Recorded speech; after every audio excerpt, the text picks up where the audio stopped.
Equity ಅಂತ ಹೇಳಿದರೆ ಓನರ್ಶಿಪ್ಪನ್ನು ಪಡೆಯುವಂಥದ್ದು. ನಮಗೆ ಯಾವುದೇ ಒಂದು ಕಂಪನಿಯನ್ನು ಓನ್ ಮಾಡಬೇಕು ಅಂತಾದಾಗ ನಾವು ಅದರ ಶೇರನ್ನು ಪರ್ಚೇಸ್ ಮಾಡಿ ಓನರ್ ಆಗುವಂಥದ್ದು. ಎಕ್ಸಾಂಪಲ್ ಆಗಿ ಹೇಳಬೇಕಂದ್ರೆ ರಿಲಯನ್ಸ್ನ ಮಾರ್ಕೆಟ್ ಕ್ಯಾಪ್ 18 lakh crore ಇದೆ. ಸೊ ಅಷ್ಟು ದುಡ್ಡು ನಮ್ಮ ಹತ್ರ ಇಲ್ಲ.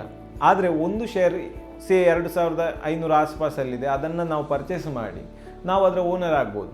ಅಂಬಾನಿಗೂ ನಮಗೂ ಅದಕ್ಕೆ ಎಂಥ ವ್ಯತ್ಯಾಸ ಕೇಳಿದರೆ, ಅಂಬಾನಿ ಹತ್ರ 45% ಶೇರ್ ಉಂಟು, ನಮ್ಮ ಹತ್ರ 0.00045% ಕೂಡ ಇರುವುದಿಲ್ಲ. ಹಾಗಾಗಿ ಅಂಬಾನಿ ಕಂಪನಿಯನ್ನು ನಡೆಸ್ತಾ ಇರ್ತಾರೆ, ನಾವು ಇಲ್ಲಿ ಇರ್ತೇವೆ. ಅಡ್ವಾಂಟೇಜ್ ಅಂತ ಹೇಳಿದರೆ, ಕಂಪನಿ ಲಾಸಿಗೆ ಹೋದರೂ, ಸಾಲದಲ್ಲಿ ಮುಳುಗಿದ್ರು ನಾವು ಆ ಕಂಪನಿಯ ಸಾಲವನ್ನು ಕಟ್ಟಬೇಕಾಗಿಲ್ಲ.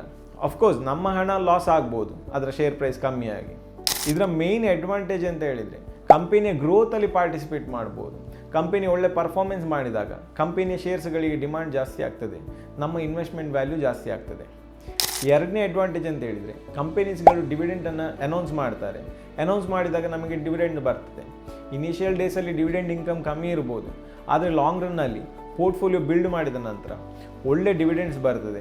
ಕೆಲವರು ಡಿವಿಡೆಂಡ್ಸಲ್ಲೇ ಬದುಕುವಂಥದ್ದನ್ನು ನಾನು ನೋಡಿದ್ದೇನೆ.